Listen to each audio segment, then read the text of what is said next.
In this paper, I propose accordingly to examine one or two conservative or socialist arguments against the market order. Arguments not in terms of efficiency, but other values which it is alleged its supporters cannot take into account. I will do this with special reference to Hegel, the German philosopher, as he seems to inspire many contemporary non-Marxian critics of capitalism. The problem with the market order, with capitalism as perceived by Hegelians, is this. If society is to be legitimate, there has to be universality, as Hegel said. In other words, a sense of citizenship, or people identifying with the state. But in capitalism, or as Hegel called it, civil society, there is only particularity. Human relationships are based on self-interest, on the mutual fulfilling of needs, not on any common identity. Civil society is a society of strangers. Thus, a sense of loss or alienation is created. Some members of the community do not feel as its members. They experience the community as something external and incomprehensible. There is therefore a conflict between what Adam Smith called the commercial spirit and ethical community in which man can fulfill his role as man. It is a conflict between civil society and the state, which can only be overcome by Hegelian Aufhebung of civil society into the state. Translated into modern terms, this means an interventionist state, the welfare state, correcting the outcomes of the blind play of the market forces. Hegel thought that the unhampered free market had two undesirable consequences. In the first place, the individual was deprived of the intellectual development which was only possible within a community. Hegel agreed then with Adam Ferguson and Adam Smith that the division of labor, although on the whole beneficial, had some undesirable social consequences, which again meant that the legitimacy of the liberal order was inherently questionable. Hence, modern Hegelians argue, despite the affluence of contemporary capitalist states, they are seething with discontent. Space doesn't permit us to provide an adequate response to this argument. It does not, however, appear as convincing now as 10 or 15 years ago when the new left was in fashion. Let me, however, note 4 points about this particular argument. First, the problem seems to be somewhat exaggerated. The intellectual development offered to the common man in pre-capitalist society was not very great indeed. Second, if the liberal order lacks legitimacy, why do people everywhere try to move from less to more liberal societies? They go from Mexico to the United States, from East Germany to West Germany, and from China to Hong Kong, not the other way around. Third, the discontented group in our societies does not consist as much of ordinary citizens as intellectuals who cannot easily find a market for their services. Is not the alienation which they describe in such detail their own alienation? Fourth, and this is a point to which I will return later in this paper, civil society may be able itself, within itself, to generate the identification, fellow feeling, and social monitoring which may be necessary for its maintenance. This it may achieve through voluntary associations, different communities, churches, localities, and the like. Hence, the tension between liberty and stability seen or envisaged by many socialists and conservatives may not exist. The other undesirable consequence of the unhampered market, according to Hegel, was that the individual became prey of blind and uncontrolled market forces in all their unpredictability and uncertainty. Overproduction forced people into poverty, turning them into a rabble of paupers, as Hegel said, creating alienation again. Hegel wrote, "This inner dialectic of civil society thus drives it, or at any rate drives a specific civil society to push beyond its own limits and seek markets, and so its necessary means of subsistence in other lands which are either deficient in the goods it has overproduced or else generally backward in industry. For Hegel, as Michael Oakeshott has remarked, poverty is the counterpart of modern wealth rather than a sign of personal inadequacy. Hegel was, of course, well aware of the fact that poverty had existed before capitalism, and he was familiar with the classical economists' argument that capitalism created wealth, not poverty. His thesis was rather that in the context of progressive society, the existence of poverty was a social problem, whereas in pre-capitalist society, it might have been an individual problem. Poverty was relative rather than absolute. It was the position which the poor occupied in society. By their membership in a progressive society, the poor had come to form certain expectations which were legitimate, Hegel believed, but which were not fulfilled. In this paper, I will concentrate on this particular Hegelian argument so often made both by conservatives and socialists. Now, what is the argument? First, there is the idea of poverty as relative deprivation, which has to be relieved by the state. Second, we have the notion that socially generated expectations are legitimate and that the state has, therefore, to step in and to fulfill those expectations. The inner dialectic of civil society consists then, as I understand Hegel and his followers, in its creation of needs which it is not itself able to satisfy, so it is pushed beyond its own limits. The liberal state, the state as confined to civil society, is not enough. It is, in the Hegelian scheme, almost a contradiction in terms. Underlying the argument, there is a conception of man as a being who can only capture his essence in the state, by which Hegel meant an ethical community, a community of shared ideals and ends. Man is free only insofar as he is a member of such a community, participating in what Hegel called its Sittlichkeit. As a citizen of the state, he has duties towards his fellow citizens, but he has also rights against them which transcend the contractual rights of civil society. The welfare state, with its conception of social justice, is therefore rational, indeed inescapable. Hegel's arguments have, as I just said, recently been restated by communitarian critics of liberalism.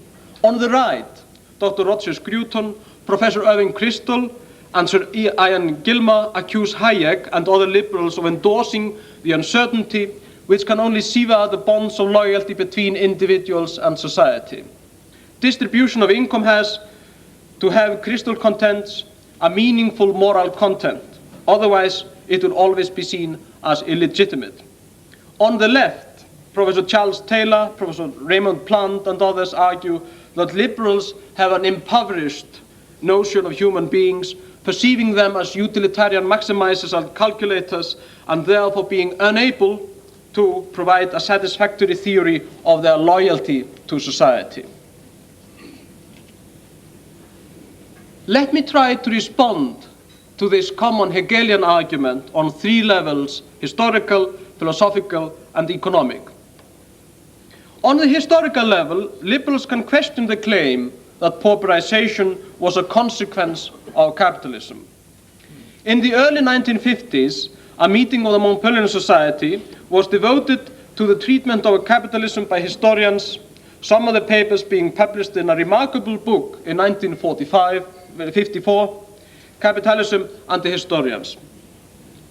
There, the authors reached the conclusion, on the basis of their analysis of the movements of wages and prices in the 18th and 19th century, that there was a slow and irregular progress of the working class during this period.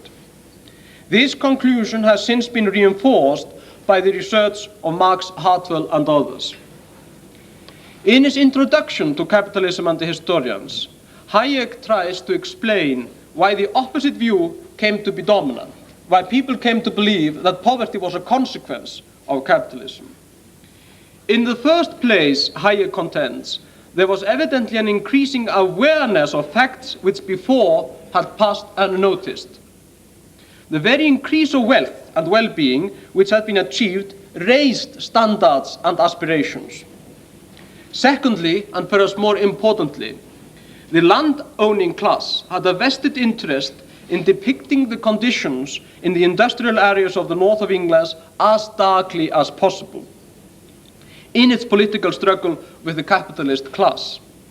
Finally, most of the historians who were interested in economic history in the 19th century were sympathetic to socialism or interventionism. They had certain preconceptions and of course found ample evidence to support them, as all historians who seek out such evidence. But Hegelians can point out that this does not dispose of their thesis. They are concerned not about absolute, but about relative poverty and about the resulting estrangement of the poor from society. And they are right. The Hayekian reading of history, if correct, only serves to change some of their preconceptions to bring some balance into the picture, but it doesn't show that the Hegelian worry about loyalty is groundless. Should hard-working, conscientious people risk losing their jobs or at least suffering worse living standards because of a change in fashion or a technical innovation in another country, they ask? Are such people not the victims of circumstances, indeed victims of the market forces? And perhaps more importantly, should whole communities that have existed for centuries be allowed to go under, lose their identity, their history, the traditions and the values which they have developed? This brings us to the second response to the Hegelian argument, a response which is philosophical. It pertains to how people can come to have legitimate expectations. In his treatment of this problem in Anarchy, State and Utopia, Professor Robert Nozick asserts that it depends on whether or not the fulfillment of such expectations requires the violation of the rights of other people to choose. If the expectations of some people remain unfulfilled simply because other people have chosen other things than those people provide, then those people have no justified complaints. Their expectations have not been legitimate. As Nozick says, taking an example, Arturo Toscanini, after conducting the New York Philharmonic Orchestra, conducted an orchestra called the Symphony of the Air. That orchestra's continued functioning in a financially lucrative way depended upon his being the conductor. If he retired, the other musicians would have to look for another job, and most of them probably would get a much less desirable job. Since Toscanini's decision as to whether to retire would affect their livelihood significantly, did all of the musicians in that orchestra have a right to say in that decision? Of course not. It was his decision. Their expectations were not legitimate if they violated his right to choose. And is there any essential difference between these cases and those mentioned by Hegel and the Hegelians?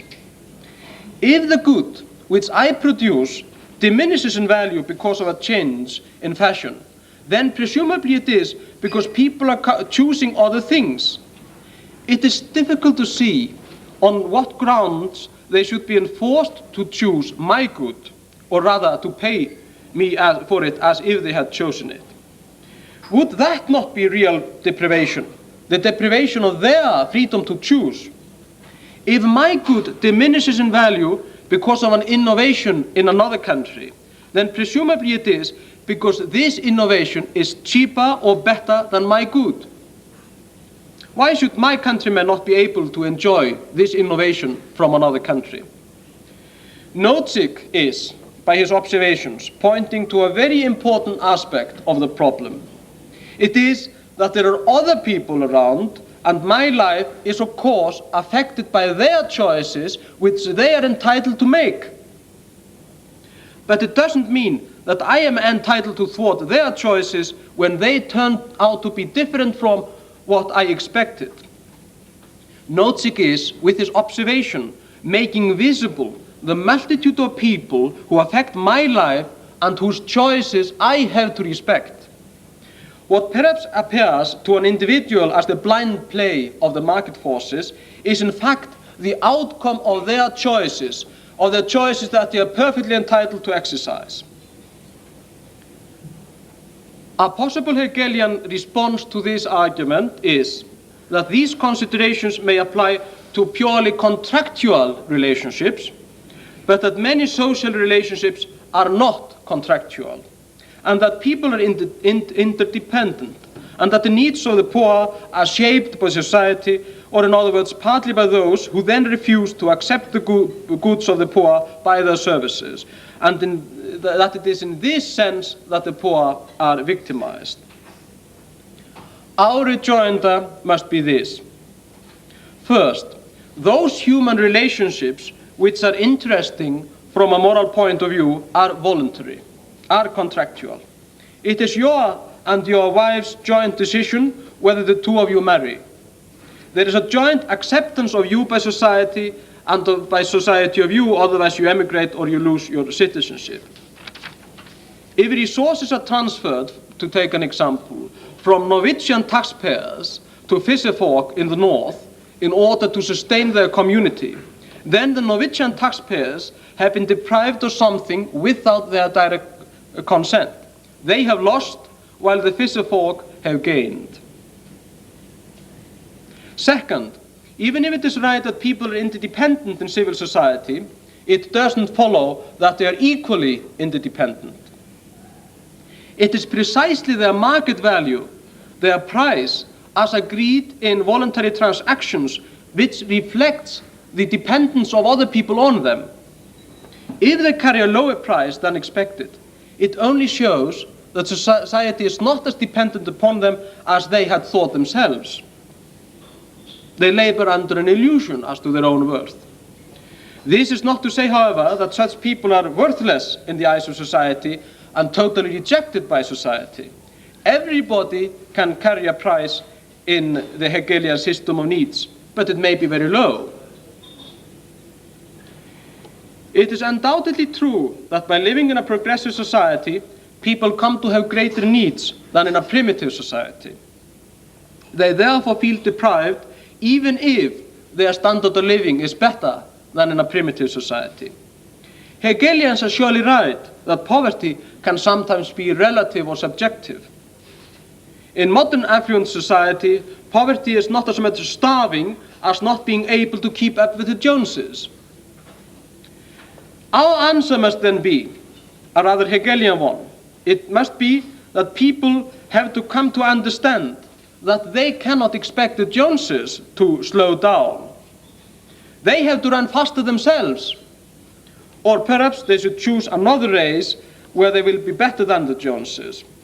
It is a misunderstanding that the only race in modern society is the competition for pecuniary rewards. Modern society is pluralistic. There are many games going on simultaneously.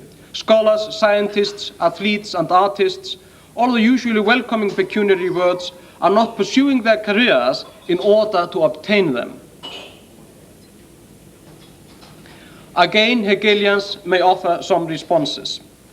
They may point out that the transfer of resources from the Norwegian taxpayers to the fisherfolk is perhaps not a question of one community losing and another gaining. The Norwegian taxpayers do not constitute a community as such. They do not perceive themselves in any meaningful sense as the community of taxpayers. Self-awareness is, to some extent, communitarians could argue, a necessary condition of a community. The rejoinder to this Hegelian argument must, I submit, focus on the relationship between a fisherman and another Norwegian within the Norwegian community. The real and independent community in our example is Norway itself. In it, all citizens are supposed to be equal, yet some are subsidized at the expense of others. This is a violation of the communitarian principle that there must be some kind of consensus behind political decisions and that everybody is to count for one. Moreover, The whole idea of community seems to lose its attractiveness if the community is not self-sufficient or autonomous in some sense or another. If a part of the population becomes dependent upon another part of it for its livelihood, it soon loses its independence of mind, its self-esteem, its moral autonomy. Is the spirit of the pauper really worth preserving?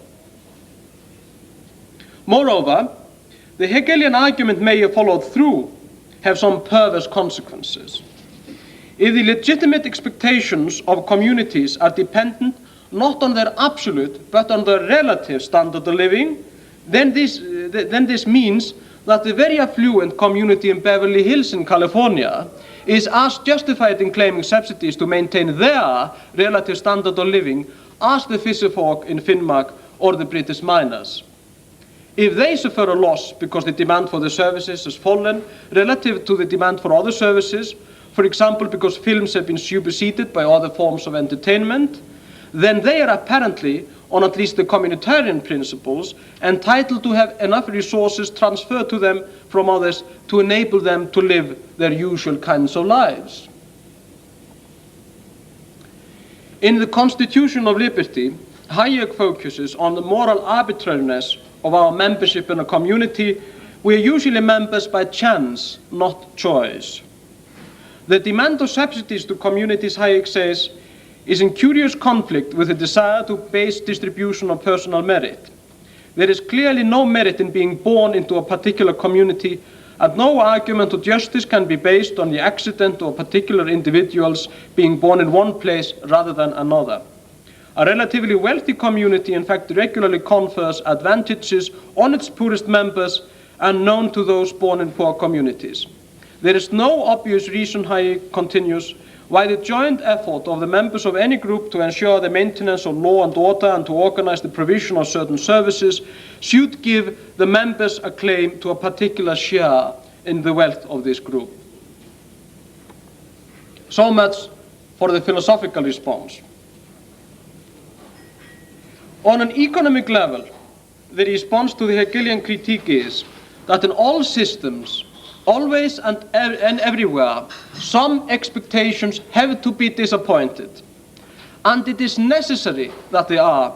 In all economic systems, there has to be a process in which people are assigned to the tasks for which they are deemed qualified. In all systems, those who make mistakes have to be made to realize this themselves. Otherwise, they will not be able to correct these mistakes. Under socialism or interventionism, everybody is supposedly assigned to that station in life where he can best realize his capacities. But the rulers may make mistakes as well as others, and the ruled may want to do something which has not been assigned to them.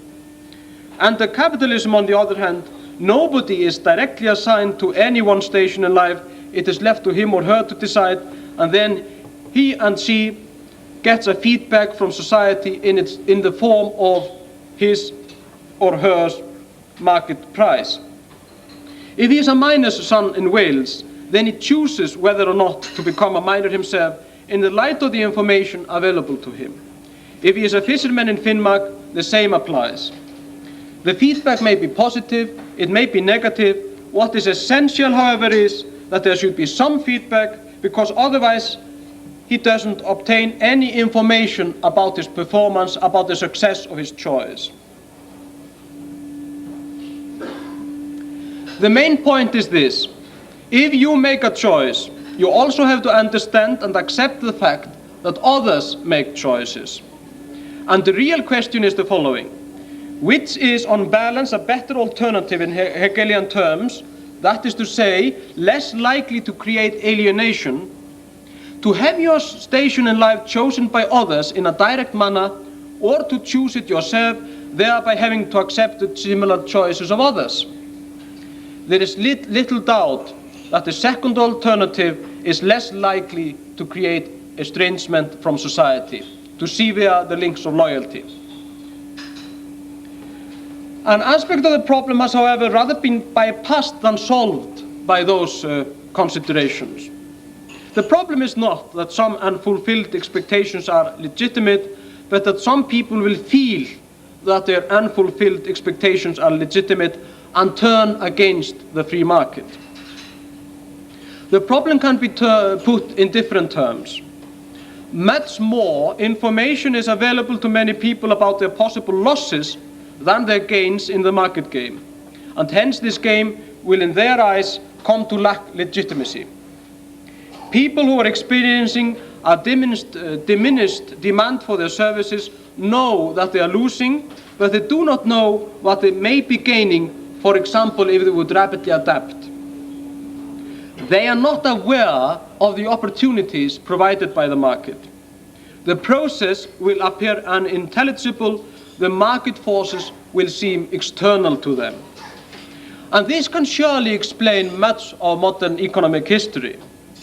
Those who perceive themselves to be on the losing side in the market game, for example farmers and some big corporations, have combined to try to ensure their relative security from competition by legislation or other political coercive means. Then one intervention has made another necessary, a vicious circle has developed, and an invisible hand has led people to an ever-increasing state. The process is, in a sense, made intelligible by Hegelian arguments, by the subjective false consciousness developed in the market order. The demand by interest groups for government intervention has been an inevitable, although perhaps misconceived, reaction to the vicissitudes of the market forces, simply because people have a better sense of such vicissitudes than of the benefits conferred upon them by those same market forces. Hegel's inner dialectic of civil society can then be interpreted not as an apology for the welfare state, but as the dialectic of excessive expectations, or in other words, as an explanation of the transformation of the liberal order into a welfare state. What is to be done?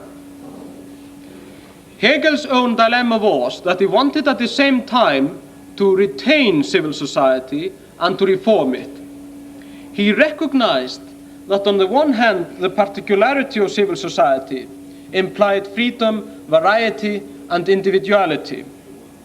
On the other hand, he thought that it implied the alienation of those who were deprived by civil society or the fulfillment of needs which civil society had generated in them. This seems to be an argument for the modern welfare state, where the market forces are allowed to operate, but where government corrects its operation by intervention. But Hegel was acutely aware that such a welfare state might in fact create as well as solve problems. It might be true that civil society caused the alienation of those who were not chosen by the market, but charity, whether voluntary or involuntary, also caused alienation. As Hegel said, in either case, however, the needy would receive subsistence directly, not by means of their work, and this would violate the principle of civil society and the feeling of individual independence and self-respect in its individual members. Another solution toyed by Hegel and almost Keynesian was the creation of jobs through public works. But there was a problem about that, Hegel thought.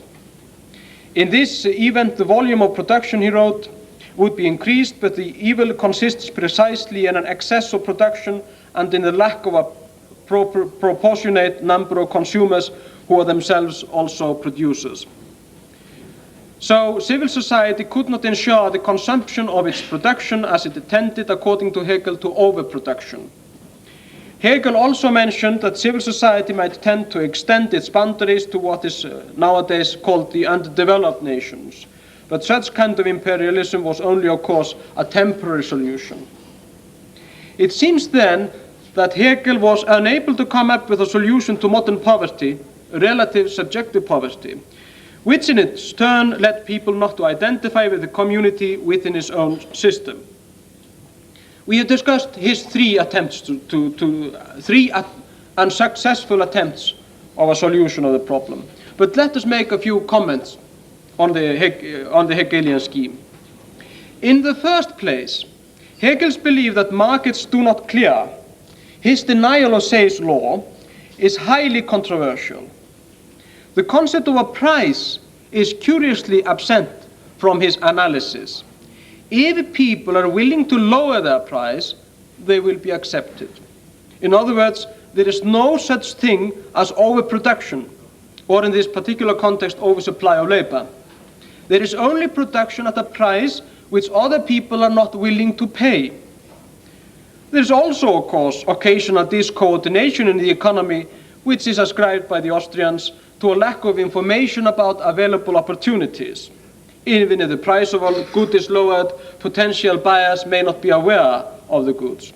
The task of the state should then, on Austrian principles, if we accept Hegel's premise, to try to eliminate rigidities in the labor market and other markets and the distortion of information, and this it can only accomplish by allowing the market forces freely to operate. In the second place, the money spent by government on public works would alternatively be spent by profit-seeking individuals. Non-Keynesian economic theory, perhaps more widely accepted today than during the last few decades, tells us that such profit-seeking individuals are more likely to find opportunities for growth and hence for wealth creation than government officials. This is not primarily because they have a greater incentive, although that is certainly true, but mainly because they operate under a more efficient feedback system where mistakes are costly and eventually lead to the elimination through bankruptcy of those who persist in making mistakes. Thirdly, and most importantly, while a permanent rabble of paupers is created by charity, as Hegel saw, those who are rejected by the market are only rejected as long as they try to exact a price for their services which is deemed unreasonable by the rest of society. As soon, and I said this before, as soon as they lower their price or alternatively improve their services, they are accepted again by the market. On balance, a Hegelian should prefer bankruptcies by a few businessmen and the temporary hardship of those hit by market forces to the permanent pockets of poverty in the slums in Bronx or in some of the Merseyside communities where individuals have lost all sense of responsibility and do nothing but collect their weekly checks from government. The important thing here is that the market is an adjustment process. It allows those who make mistakes to correct them. Hence, it gradually eliminates alienation.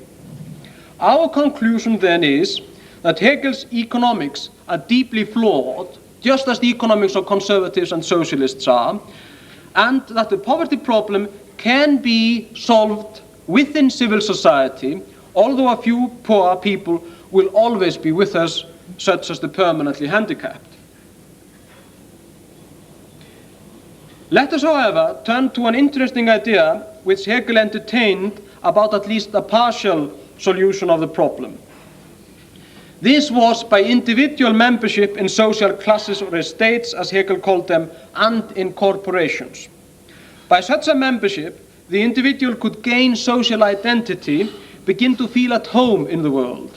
Such classes and corporations, given freedom of entry and exit, may not be very different from the autonomous associations described by Tocqueville in Democracy in America, or the competing utopias described by Nozick in the last part of Anarchy, State and Utopia.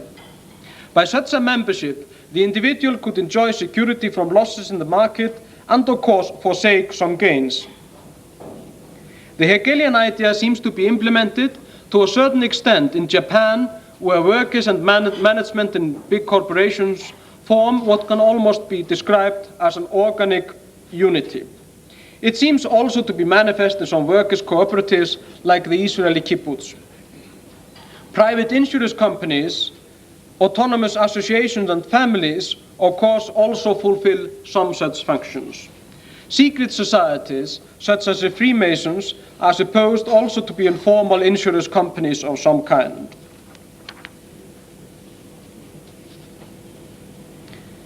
It is an open question whether there are any alternatives to the possible alienation in civil society which are not worse than it.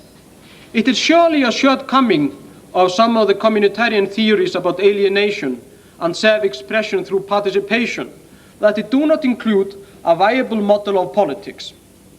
There, I suggest communitarian conservatives and socialists might learn something from the neo-Hobbesian analysis of politics pursued by the Virginia School of Economics.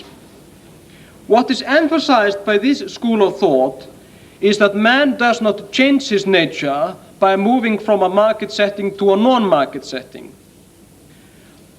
Much follows from this apparently trivial point. It is difficult to see, for example, why we should not expect service behavior from bureaucrats if we expect it from managers of private enterprises. And if we are allowed to postulate moral constraints in non-market settings, why should we not also postulate them in market settings? Recent experience of public enterprises, labor unions, and the bureaucracy does not suggest that we can be as optimistic about their public spiritedness as some Hegelian conservatives and socialists may be.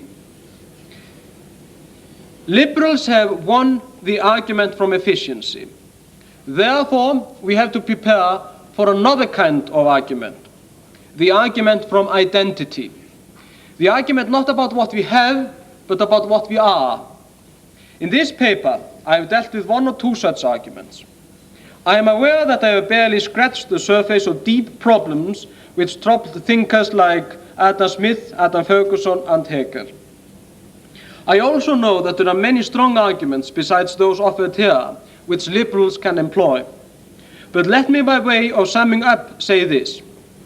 Surely we need community.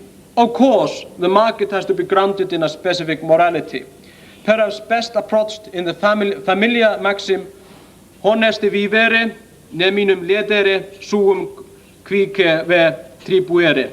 That is, to live honorably, to harm no one, to allow to each their own. But our community has to be community without coercion, as Tocqueville emphasized. Our morality must be voluntarily chosen or accepted by individuals, not imposed upon them. My contention is that the liberal order has the means to cope with problems generated by the market forces, and that, as many of you will agree, here as elsewhere, government is not the solution, but the problem.